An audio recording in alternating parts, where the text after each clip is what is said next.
ಸನ್ಯಾಸಿ ಅಂತ ಗೊತ್ತಿದ್ದ ಮೇಲೆ ಅವನನ್ನು ಮದುವೆಯಾಗಿ ಸಾರ್ಥಕತೆ ಪಡೆಯಬೇಕು ಅಂದ್ರೆ ಅವ್ರ ಮನೆಗೆ ದೇವಿ ಪೂಜೆ ಮಾಡಬೇಕು, ಮತ್ತೆ ಮಾಸ ಕೊಡುವುದಲ್ಲ ಅವ್ರ ಮನೆ ಮಾಡ್ಬೇಕು. ಈಗಲೂ ಹಾಗೆ ಅವರ ಗಂಡ ಒಳ್ಳೆಯವನಾಗಿದ್ದ ಕಾರಣಕ್ಕಾಗಿ ಸಾವಿತ್ರಿಯೋ ಅನಸೂಯೆಯೋ ಸಾಫಲ್ಯವನ್ನು ಹೊಂದಿದರು. ಗಂಡ ಏನೂ ಅಲ್ಲ ಬರೀ ಒದಗಿಸಿಕೊಡುವ ಅಂತ ಹೇಳ್ತೀಯಲ್ಲ ನೀನು. ಎಲ್ಲಿಯಾದ್ರೂ ಗಂಡನನ್ನ ಒದಗಿಸಿಕೊಡುವಂತ ಈ ತಂದೆ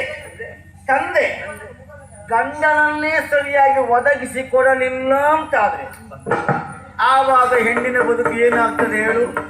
ಜೊತೆಯಲ್ಲಿ ನಿನಗೆ ಒಬ್ಬ ಶಟನನ್ನ ಈ ತಂದೆ ಮದುವೆ ಮಾಡಿಸಿದ್ರೆ ಆವಾಗ ಏನು ಮಾಡ್ತೀಯ ನೀನು? ಎನಲು ಮಣಿಯುತ್ತಲೆಂದಳಯ್ಯಗೆ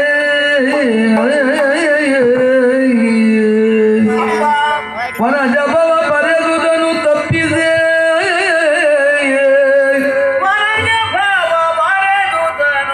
ತಪ್ಪಿದೆ ನಿನಗೆ ಸಾಧ್ಯವೇ? ವಿಧಿ ಬರೆದುದನು ತಪ್ಪಿದೆ ಸಾಧ್ಯವೇ? ಎನ್ನ ವಿಧಿಯಂತಗುದು ನಿಶ್ಚಯವೂ, ಎನ್ನ ವಿಧಿಯಂತಗುದು ನಿಶ್ಚಯವೂ.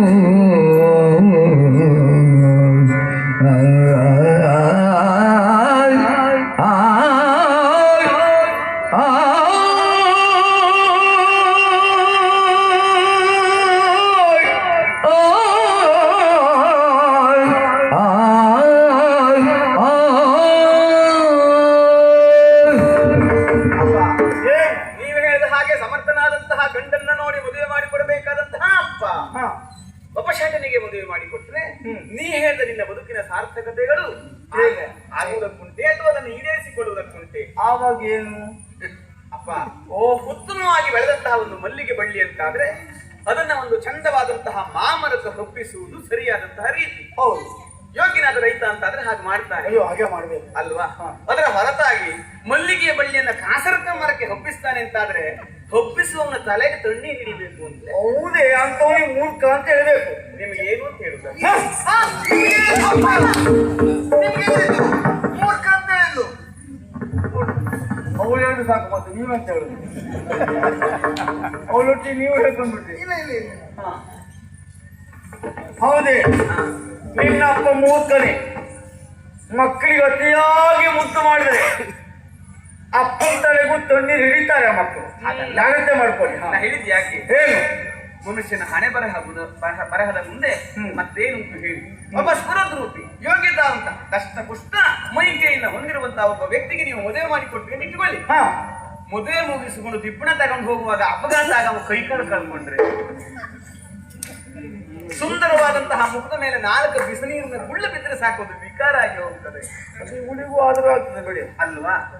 ಕೈಕಾಲು ಮುಕ್ಕೊಂಡು ಗಂಡ ಸರಿದು ಗಂಡ ಸೇವೆ ಮಾಡುವುದೇ ಆಮೇಲೆ. ಹಾಗಾಗಿ ವಿಧಿ, ಮನುಷ್ಯನ ವಿಧಿಯನ್ನ ಮೀರಿ ಮತ್ತೊಂದು ಇಲ್ಲವೇ ಇಲ್ಲ. ಈಗಾಗಲೇ ನನ್ನ ಹಣೆಯಲ್ಲಿ ಏನು ಬರೆದಿದೆಯೋ ಅದನ್ನು ಅನುಭವಿಸುವುದಕ್ಕೆ ನಾನು ಸಿದ್ಧಳಾಗಬೇಕು. ಎನ್ನ ವಿಧಿ ಅಂತಿಹುದು ಲಲಾಟ ಲಿಖಿತಾರೇಖ ಪರಿಮಾಷನ್ನ ಶಕ್ಯತೆ ಅಂತ ಹೇಳಿದ್ರು. ಹಾಗಾಗಿ ನನ್ನ ಹಣೆ ಬರಹ ಏನುಂಟು ಅದನ್ನು ಅನುಭವಿಸಬೇಕು. ನಾನು ನನ್ನ ಹಣೆ ಬರಹವನ್ನು ತಿದ್ದುವುದಕ್ಕೆ ನೀವ್ಯಾರ?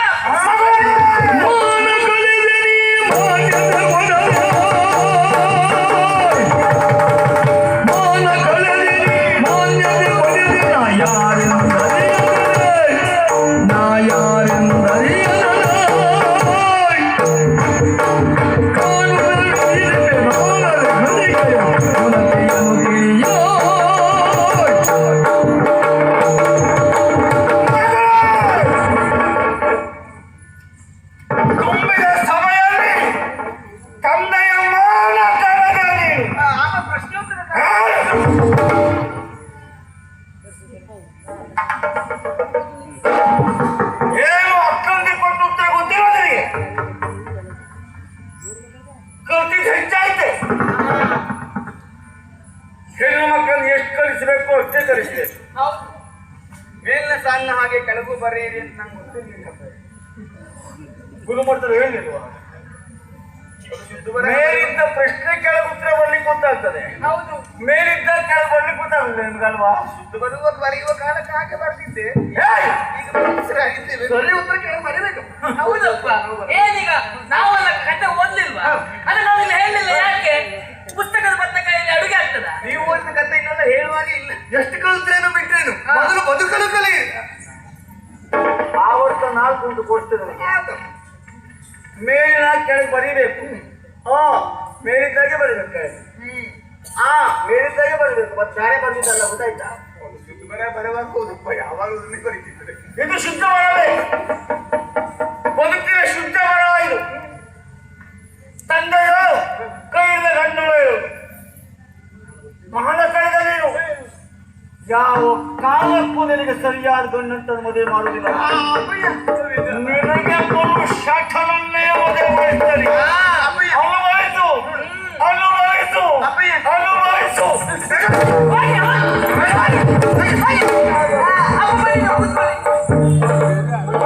ಅಪ್ಪ ಅವಳಿಗೆ ಅಂತ ಮದುವೆ ಮಾಡಿಸು ಸರಿ ಆಯ್ತಪ್ಪ. ಅವಳಿಗೆ ಅಂತ ಮೊದಲು ವರ್ಷ 60 ಆಯ್ತು, ರಕ್ತ ಒತ್ತಡ ಹೆಚ್ಚಾಗ್ತದೆ. ಅವಳಿಗೆ ಅಂತ ಉಂಟರು ಸರಿ ಉಂಟಪ್ಪ. ಅವಳಿಗೆ ಅಂತ ಉಂಟರು ಸರಿ ಉಂಟು. ಕುಡಿಯಲಿಕ್ಕೆ ಸ್ವಲ್ಪ ಮಜ್ಜಿಗೆ ತರುವ. ಮಜ್ಜಿಗೆ ಅಂತ ನಿಮ್ಗೆ ಹಾಗೆ ಆಗ್ಬೇಕು. ಹೆಣ್ಣಿದು ಕೊಡು. ನಿಮ್ಗೆ ಹಾಗೆ ಆಗ್ಬೇಕು. ಯಾಕೆ? ಸಣ್ಣ ಮಗಳು ಅಂತ ಹೇಳಿ ತಕೊಂಡೋಗಿ ಅವಳಿಗೆ ತಿನ್ಸಿ ಅವಳು ತಲೆ ಮೇಲೆ ಕೂರಿಸ್ಕೊಂಡ್ರೆ ಎಂತ ನೋಡಿ ಸಭೆಯಲ್ಲಿ ನಿಮ್ಮ ಮರ್ಯಾದೆ ತೆಗೆಯುವ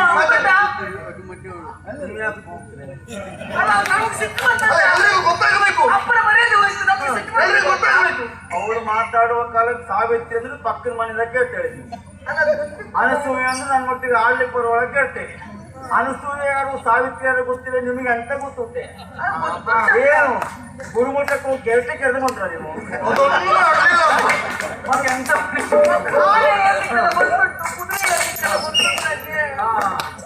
ಆನೆ ಹೇಳಿದ್ರು ಹೇಳುದು ಕುದುರೆ ಬದುಕಲ್ಲ. ನಾವು ಒಳಾಂಗಣ ಪಾಠಕ್ಕಿಂತ ಸ್ವಲ್ಪ ಕಡಿಮೆ ಅಪ್ಪ.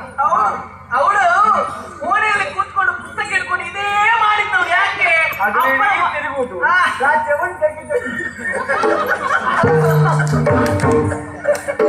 ಅಪ್ಪನ ಮರ್ಯಾದೆ ತೆಗಿಬೇಕಂತ ಓದಿದ್ದವಳು. ಹೋಗ್ರೆ ಅಷ್ಟೇ ಅವಳಿಗೆ ಅಂತ ಆಯ್ತು. ನಮ್ಗೆ ನೀವು ಇಷ್ಟು ಮಾತಾಡ್ತೀರಿ ಅಂತ ನಿಮ್ಗೂ ಮತ್ತೆ ಶಟನ್ ತರ್ತೇನೆ. ಅಪ್ಪ ಹೆಚ್ಚು, ಅಪ್ರಾಚು, ಅಪ್ಪ ದೇವರು, ಅಪ್ರ ದೇವರು. ನೀವು ಒಳ್ಳೆ ಗಣ್ಣೋಳು ಮದುವೆ ಮಾಡಿರ್ತೀರಿ. ಅಪ್ರ ಬಿಟ್ರೆ ಯಾರು ಇಲ್ಲ. ಅಪ್ಪ ಬಂಗಾರ ಅಷ್ಟೇ ಮತ್ತೆ ಅಪ್ಪನೇ ಬಂಗಾರ. ಹೌದು. ನನ್ನಷ್ಟಕ್ಕೆ ಬಿಟ್ರೆ ಕುಡಿಯುವುದಕ್ಕೆ ಸ್ವಲ್ಪ ಬಾದಾಮಿ ನಾನು ಬರ್ ನೀರು ಕುಡ್ಕೋ ಮತ್ತೆ ದಷ್ಟು ಕುಡ್ಸಾಗು. ನಾಳೆ ಮದುವೆ ಆಗ್ತೇನೆ. ಅಪ್ಪಯ್ಯ, ಓ ನಾನು ಮದುವೆಯಾಗ ಹುಡುಗ ಸ್ವಲ್ಪ ಚಂದ ಇರ್ಲಿ ಆಯ್ತಾ? ಅಯ್ಯೋ ಚಂದ ಇದ್ದ ನೋಡಿದ್ದೇನೆ. ನನಗಿಂತ ಸ್ವಲ್ಪ ಎತ್ತರ ಇರ್ಲಿ, ನಿಮ್ಮಷ್ಟು ಎತ್ತರ ಇದ್ರೂ ಆಗ್ಬೋದು. ಅದೇ ಸಮಸ್ಯೆ ಆಗಿದೆ. ನನಗೆ ಒಪ್ಪಿಗೆ ಆದ ಹುಡುಗ ನಿನಗಿಂತ ಫುಲ್ ಇದ್ದಾನೆ. ಚಂದ ಇದ್ದಾರ? ಚಂದ ಇದ್ದಾನೆ. ಆಗ್ಲಿ, ನಾನು ಸುಧಾರಿಸ್ಕೊಡ್ತೇನೆ. ಅಷ್ಟಿದ್ರೆ ಆಯ್ತು. ನಿನಗೆ ಹೇಗಿದ್ ಬೇಕೆ? ನನಗೆ ನಾನು ಹೇಳ್ದಾಗ ಕೇಳಿದ್ರೆ ಆಯ್ತಪ್ಪ, ಮತ್ತೆ ಎಂತದ್ದು ಬೇಡ. ಆಯ್ತು ಅಂತ ನೀವು ನಾವೆಲ್ಲ ಕೇಳ್ಬೇಕು. ಅಯ್ಯೋ ನೀವೇ ಹೆಚ್ಚು, ಅಪ್ರ ಹೆಚ್ಚು, ಅಪ್ಪನಿಗೆ, ಅಪ್ಪನಿಗೆ. ಚಂದ ಚಂದ ಇರ್ಲಿ, ಚಂದ. ಆಯ್ತು ನೀನಾಗಿ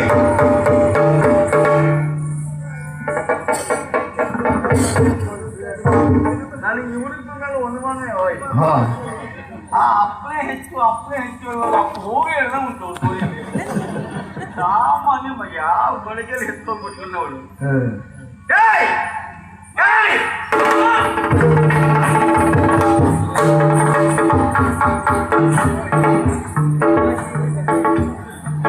ಮಾಡ್ಬೇಕಾದ್ರೆ ಮಾಡು,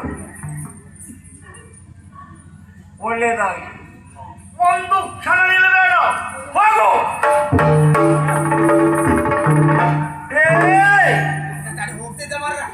ಬಾರೋ ಇಲ್ಲಿ. ಎಲ್ಲಿಗೋ?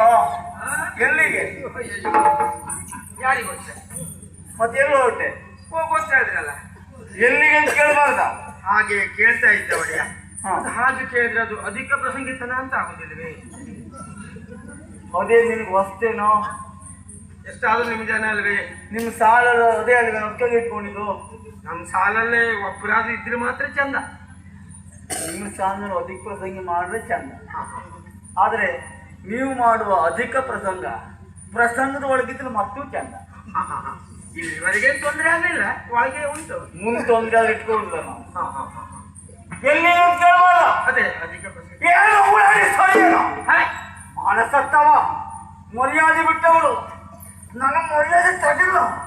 ನಾ ಬಂದದ್ದೇ ಈಗ ನಿಮ್ಮ ಮರ್ಯಾದೆ ಯಾಕೆ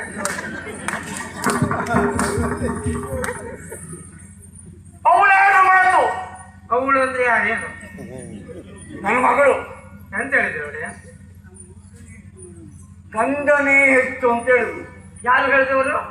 ಕೊನೆಯ ಮಗಳು ಗುಣ ಸುಂದರಿ. ಗಂಡನೇ ಹೆಚ್ಚು. ಎಂತ ಮಾತಾಡಿದ್ರೆ ಒಳ್ಳೆ ಮಾತಾಡಿದ್ರೆ. ನಿಮ್ ಮದುವೆ ಆಗಿದೆಯಾ? ಇಲ್ಲ. ನಿನಗೂ 4 ಜನ ಹೆಣ್ಣು ಮಕ್ಕಳೇ ಉಂಟು. ಶಾಪನ ಆದ್ರೆ ಅಂದ್ರೆ ಆಗುದಿಲ್ಲ ಅಂತ. ಆದ್ರೆ ನಾ ತುಂಬಿ ಸಭೆ ಕೇಳಿದೆ, ಪಿತ ಶ್ರೇಷ್ಠನೋ ಪತಿ ಶ್ರೇಷ್ಠನೋ ಅಂತ. ಪತಿಯೇ ಶ್ರೇಷ್ಠ ಅಂದ್ರು. ಎಂತ ಮಾತಾಡಿದ್ರು ನಿನ್ನಂತ ಕೇಳಿದ್ನಾ? ಕೇಳಿಲ್ಲ. ಹೇಳು, ಅಡುಗೆ ಮಾಡೋರು ಒಗ್ಗರಣೆ ಹಾಕಿ ಬರೋದಿಲ್ವ? ಮತ್ತೆ ನೀವೊಂದು ಹಾಕ್ಬೇಕಂತೆ. ಮರ್ತೋಯ್ತೇನು? ಹೇಳು, ಮರ್ತೋಗುದು ಹೇಗೆ? ಮತ್ತೆ ಅಡುಗೆ ಬಟ್ಟೆ ಹಾಕೋದು ಹೇಗೆ? ಮತ್ತೆ ಒಂದು ಕೆಲಸ ಮಾಡಬೇಕು ನೀನು.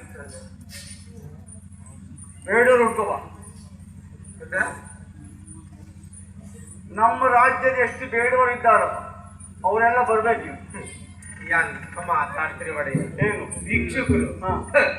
ನೀವಿರುವಾಗ ಭಿಕ್ಷುಕರು ಇರ್ತಾರ? ಎಂತ ಮಾತು ಅಂತ ತುಂಬಾ ಬೇಸರ ಆಗ್ತದೆ ಕೇಳಿ. ಯಾರಲ್ಲಿ ಇವನನ್ನು ನಿವೃತ್ತಿಗೊಳಿಸಿ ಮತ್ತೊಬ್ಬರನ್ನ ಪ್ರವೃತ್ತಿಗೊಳಿಸಿ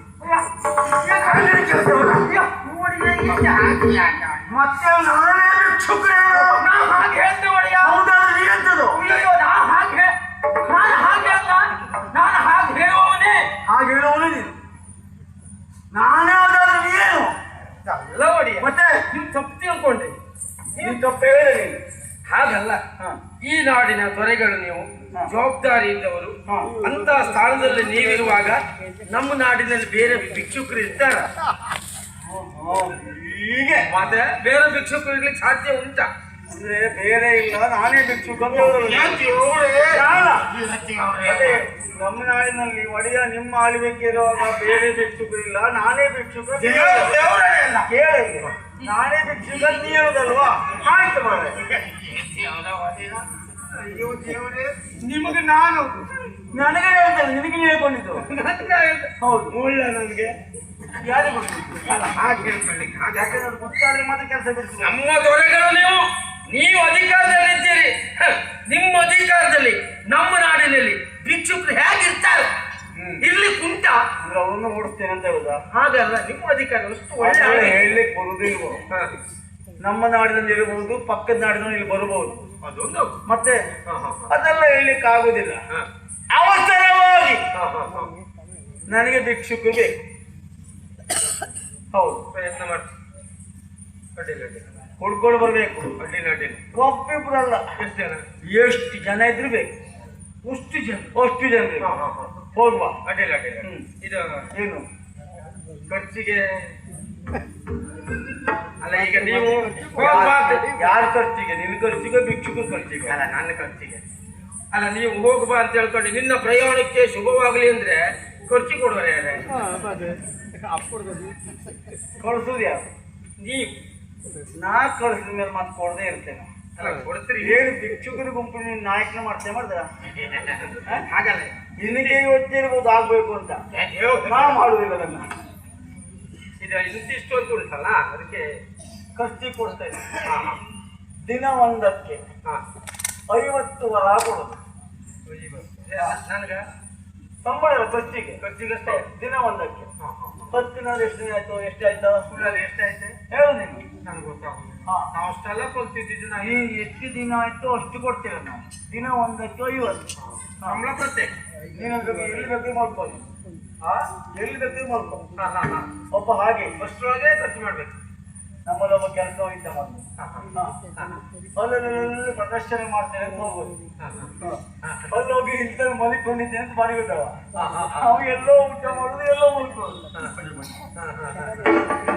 ಯಜಮಾನಿ ಕೊಡುವಾಗ ಮೊದಲು ಬರ್ಕೊಡ್ತಾನೆ ಅವ ಇಂಥಲ್ಲಿದ್ದೇನೆ ಅಂತ.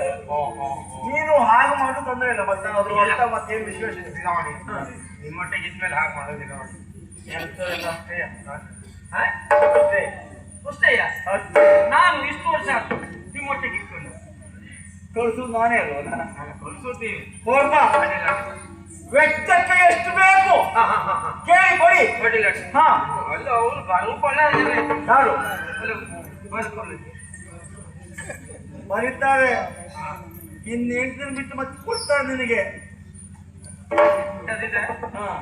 ಬರ್ದಿದ್ದನ್ನ. ಆಮೇಲೆ ನೀನೇ ಕೊಡ್ಬೇಕು ಅವ್ರು ಕೊಡ್ಬೇಕು ನಾನು ನೋಡಿ ಹೇಳ್ತೇನೆ. ಏನು ನೀನೇ ಕೊಡುದಾದ್ರೆ ಬರುವ ವರ್ಷ ಕೆಲಸಕ್ಕೆ ನೀವು ಕೊಡುದಾದ್ರೆ ಸಂಬಳ ಹೆಚ್ಚು ಮಾಡ್ತೇನೆ. ಆಯ್ತು ಹೇಳು. ಆಯ್ತು